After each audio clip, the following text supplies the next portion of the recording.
Paldies, Ilze! Labdien, visi mīļi, labi pēduši kolēģi! Sveiksim jau kuru reizi droši vien šodien dzimšanas dienā jubilāri. Domāju, ka nebūšu vienīgais, kurš teiks, ka jubilāri kaut arī gados vēl samērā jauna. Tomēr jau ir uzrādījusi vērā ņemamus panākumus, un mēs novēlam skolas Somē ilgu mūžu. Un, jā, tēmas pieteikumā gan ir šis jautājums par to, vai iespējams uzminēt, ko cilvēki vēlas.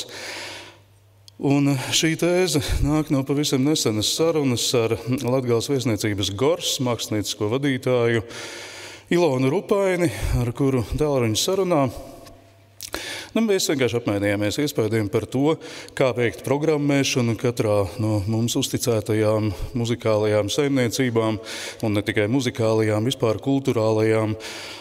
Un nākamā tēze aiz šī jautājuma, vai iespējams uzminēt, ko cilvēki vēlas, ir: cilvēki nezina, ko viņi vēlas, cilvēki nezina, kas viņiem patīk. Un laikam tikai mūsu ziņā ir dot visu iespējamo daudzveidību, un saistībā ar skolas Somu turklāt vēl iespējams līdz šim maz meklētos, maz ietos ceļos. Un citādi tas nebūtu svarīgi, bet vēl no rīta es atrados 3000 km attālumā no šejienes, un vienlaicīgi runājot par, tas ir domājot par Kristas Burānas un kolēģi izrādi Visi putni skaisti dzied, par kuru man bija jādod kādu rindkopu žurnālam Teātra vēstnesis. Tas kaut kā vienlaicīgi savijās polifonijā ar sarunām ar armēņiem par notikumiem Kalnu Karabahā. Un tad, protams, mēs nevaram nedomāt arī par to, kas notiek vēl daudz tuvāk. Un tad atkal un atkal gribas atgriezties pie šīs domas, kas īsti ir svarīgāks, ja vispār mēs mēģinām salīdzināt māksla vai dzīve, un citādi šo jautājumu varētu neuzdot. Ja vien ik pa brīdim mēs nenonāktu situācijā, kurā iespējams mākslai tiek pievērsta pārāk liela uzmanība tādā nozīmē, ka mēs to padarām saltu vai svētsvinīgu, nezinām, kā locīties ceļos tās priekšā. No otras puses, cilvēks un viņa dzīve, tad ir jautājums, kas īsti kurā virzienā miedarbojas, vai mēs kļūstam cilvēcīgāki, izrietot no tā, ar kādu mākslu mums ir darīšana, vai otrādi mēs kļūstam mākslinieckāki atkarībā no tā, cik ļoti mēs katrs esam cilvēki. Un es zinu, ka Leldē es jau pusgadu esmu parādā tekstu par mūziku saistībā ar skolas Somu, respektīvi par mūzikas situāciju Latvijā, bet šodien es vēlos aizkavēt jūsu uzmanību ar pavisam barokālu paņēmienu, respektīvi gatavojoties šai rakstiskajai esejai, kas, protams, kaut kad taps. Aizņēmos 3 tādu cilvēku domas, kas par mūzikas klausīšanos un mūzikas uztveri ir domājuši daudz ilgāk, daudz dziļāk, un es būšu ļoti priecīgs, ja arī jums kaut kas no šīm domām aizķersies. Un šī barokālā metode, mēs to sāksim ar komponistes Rutas Paideres atziņām, ko viņa ir savulaik izteikusi žurnālam Mūzikas saule. Respektīvi, ko nozīmē mūzikas klausīšanās, un pats pirmais izējas punkts, ko mēs varbūt šeit aizmirstam, ka mūzika ir laika māksla. Mēs varam ar skatienu nofotografēt dzejoli, mēs varam ar skatienu nofotografēt gleznu, bet mēs nevaram mūziku piedzīvot, neizdzīvojuši to visā tās garumā. Un kādreiz liekas, es jau no pirmās minūtes saprotu, ka šis skaņdarbs ir draņķis un man nav vērts tērēt tam laiku, taču tomēr tikai izdzīvojot to pilnā garumā, mēs varam dot savu verdiktu par to, kas īsti šī mūzika ir bijusi. Un Ruta Paidere lieku reiz atgādina atšķirības starp dzirdēšanu, sadzirdēšanu un klausīšanos. Tātad dzirdēšana, kā bioloģiska pašsaprotamība, tā mums ir dabas dota lielākajai daļai cilvēku. Mēs to uztveram, piemēram, kā apdraudējumu no ārpasaules, vai arī mēs kaut kādā veidā iesaistāmies sociālā miedarbībā. Šī dzirdēšana mūs uzrunā, tas ir kā signāls, vai tā būs, piemēram, durvju čīkstoņi, vai kādam nokritīs dakšiņa, mēs atskatīsimies, ja kāds uzklieks, mēs sarausimies. Un tālāk nākamais punkts pēc dzirdēšanas ir sadzirdēšana, jo tā savukārt jau prasa zināmu piepūli, zināmu mērķtiecību, tad mums ir kaut kāda skaniskā informācija, un mēs no tās cenšamies iegūt zināmu daļu. Tad te jau mēs pieliekam kaut kādu piepūli, piemēram, tie ir čuksti blakus istabā. Mēs ļoti vēlamies dzirdēt, kas tur tiek runāts. Vai arī Ruta Paidere dod piemēru par lauku staciju. Mēs bieži vien dzirdam vilcienu tuvošanos no diezgan liela attāluma, un tas dod mums signālu, ka ir mazliet jāpasteidzas, lai nenokavētu.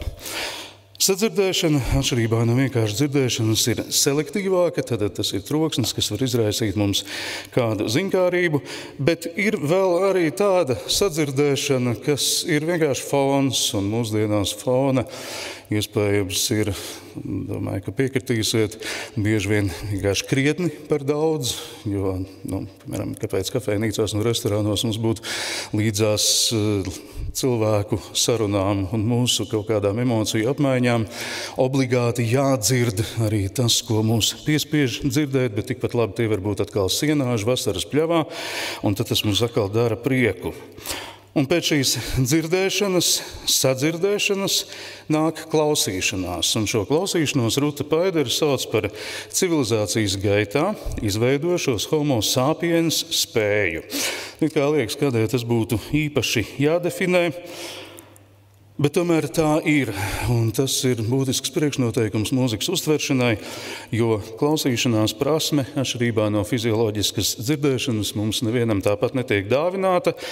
Tā ir mūsu gatavība uzņemt informāciju, kas iespējams un visticamāk mūs izmainīs.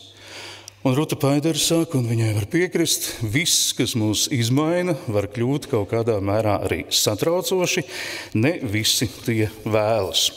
Tas, protams, attiec ne tikai uz mūziku, mēs bieži vien arī nenoklausāmies līdz galam sarunbiedra teiktajā, neļaujam viņam pabeigt teikumu, bet tikpat labi mums ir arī zināmā mērā jāpiespiežas, lai mēs muzikālu skaņdarbu noklausītos, kā Ruta saka, ar meditējošu mūka intensitāti, neļaujot domām aizvest sevi atpakaļ ikdienā. Un šeit, protams, ļoti atšķirās koncerta zāles situācija no situācijas, kurā mēs vienkārši klausāmies mūziku, mēs varam uzlikt kādu simfoniju un paralēli strādāt. Domāju, ka daudz no mums tā arī savulaik ir darījuši, nav obligāti jābūt simfonija, tikpat labi tā var būt roka balāde. Žanram nav nozīme, nozīme ir tam, cik ļoti mēs iedziļināmies šajā, un uzreiz rodas jautājums arī pēc tam par mūzikas jēgu. Mēs zinām, ka grāmatas un teātris un kino ļoti labi pakļaujas aprakstam. Visbiežāk tas ir tāds mākslas piedzīvojums, ko mēs spējam aprakstīt verbāli, bet mūzika tam nepakļaujas. Mēs, protams, varam runāt par mūzikas formu, un te speciālisti droši vien būs sarunas vinnētāji, bet krāsas te nav redzamas, saturs ir izteikts tikai un vienīgi caur skaņu, kas jau pats par sevi ir neverbāls elements. Mūzika ir caurējuma subjektīva un sevišķi intīma pieredze, atgādina Ruta Paidere. Mūzika notiek skaņās, mēs domājam vārdos, tad kā mums miedarboties ar mūziku? Un tad ir viena ļoti būtiska lieta, ko Ruta uzsver, ka mums būtu jākultivē sevī īpaša atvērtība, laikam jāsaka atvērtība mūžības priekšā, jo mēs zinām, ka pasaule ar mums ne sākas, ne ar mums tā beigsies, un neviena cita no mākslām tik ļoti intensīvi netulko un nedāvā mums šo sajūtu kā mūzika, un varbūt mūzika vispār ir vienīgā māksla, kas to vispār spēja. Šī bija pirmā epizode, komponista Ruta Paidere. Tad, rakstot piemiņas rindas muzikoloģijai Vizbulītei Bērziņai, kas nevienu nemanīt aizgāja citā saulē šā gada augustā, atrada Arnolda Klotiņa recenziju par vienu Vizbulītes grāmatu. Mazāk varbūt svarīgi ir, kam šī grāmata ir veltīta. Ir veltīta izcilam komponistam Jānim Zālītim. Bet jautājums ir par to, kādas refleksijas šī grāmata izraisīja Arnolda Klotiņa prātā. Mēs zinām, ka Arnolds Klotiņš ir Laikam mūsu visaugstākās pakāpes, visu laiku visaugstākās pakāpes mūzikas vēsturnieks, mūzikas apskatnieks, mūzikas vērtētājs, bet pats galvenais, viņš ir estētikas speciālists. Un lūk, viņš jau 70. gadu beigās atgādina mums, ka mūzikas kritika, tas vispār mēs zinām, ir mirstošs žanrs, un tā ir atsevišķa saruna. Mūzikas kritika mums piedāvā vai nu muzikālo topogrāfiju, tad aizgrožojot mūzikas estētisko kodolu, mēs varam visu kaut ko aprakstīt, bet bez saistības ar to, kāds šim konkrētajam skaņdarbam ir liktenis, kādēļ tas vispār ir nācis pasaulē. Vai otra iespēja ir nokļūt lētā žurnālismā, kur mēs piedāvājam mūzikai neskādas tematikas un neskādas idejas, maz bēdājot, kā saka Arnolds Klotiņš, par to faktiskajām mākslinieckajām izpausmēm. Un te ir liela atbildība pret mūzikas apskatnieka, mūzikas publicista, un arī tā cilvēka, kurš mūziku apkalpo no skatuves verbāli, priekšā lielā atbildība, lai nav viegliprātības, lai nav sautīgas rīkošanās ar mūzikas vēstures faktiem, neatklājot to sabiedrisko jēgu. Mēs zinām, cik bieži vien mēs skaista teikuma dēļ varam arī aizmirst jēgu, aizmirst būtību. Un tas, ko Arnolds Klotiņš saka, izlasot Vizbulītes Bērziņas grāmatu, viņam ir gribējies atrotīt piedurknes un pašam sāk domāt par estētikas jautājumiem.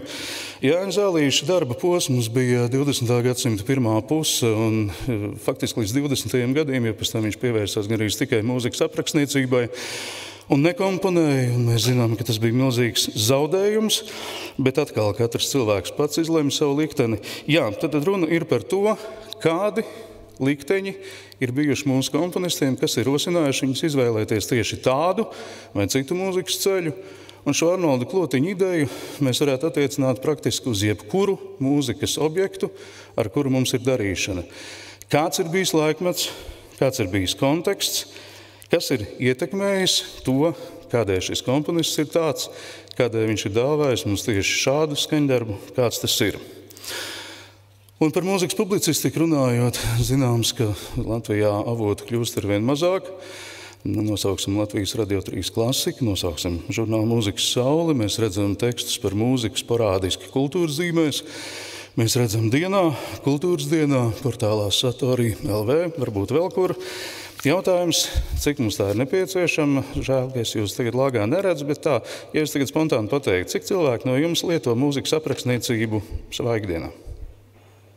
Kā tekstu? Paldies, tieši 1, 2, 3. Forši. Nav tā, ka nebūtu vērts censties. Tas ir mūžīgais jautājums par to, paldies gaismotājiem, par to, vai par mūziku ir jārunā. Ir dažādas tēzes.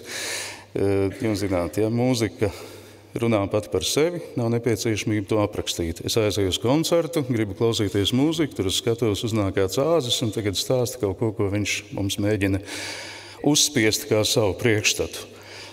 Bet ticiet, tikpat bieži ir arī gadījumi, kad ne tikai klausītāji, bet arī mūziķus šī verbālā ievad daļa var diezgan labi uzvirzīt uz to, ko viņš patiešām vēlas klausītājiem tajā vakarā dāvināt. Un tad es redzu, ka man ir palikušas vēl tieši 2 minūtes, un trešais, kam es vēlos īsti pieskarties, ir Vācijā ir tāds reģions Lauzica, kas skar mazliet arī Poliju, un tur ir jauns festivāls, un tam ir mākslinieckais direktors, filozofs Daniels Kīnels, un sarunā ar viņu viņš deva diezgan interesantu vērojumu par to, ka daudzi cilvēki domā, ka mūzikai nekas nav jāsaka par pasauli, kurā mēs dzīvojam. Respektīvi, mēs no teātra izrādes mēs saņemam informāciju, no glezniecības izstādes mēs saņemam informāciju. Mūzika ir domāta tam, lai mēs vienkārši aizietu un noklausītos. Tā gluži nav, jo mūzika var dot tikpat daudz atbilžu uz jautājumiem par to, kas ir cilvēks, kā citi mākslas veidi. Un mūzikas klausīšanās jēga ir nevis izglītošana, saka Daniels Kīnels, un tas noteikti attiecas arī uz skolas somu.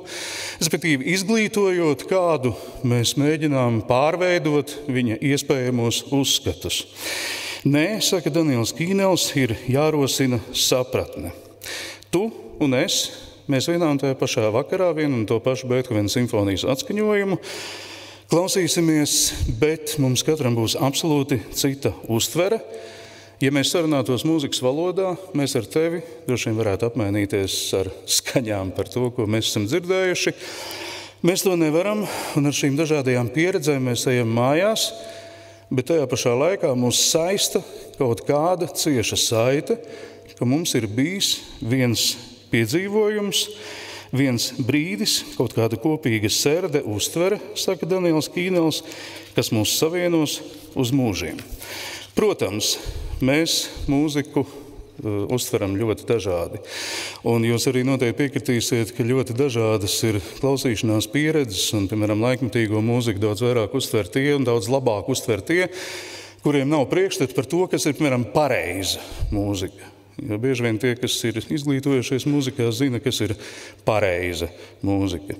Cilvēks bez šādas pieredzes ir daudz atvērtāks jebkādam muzikālajam piedzīvojumam.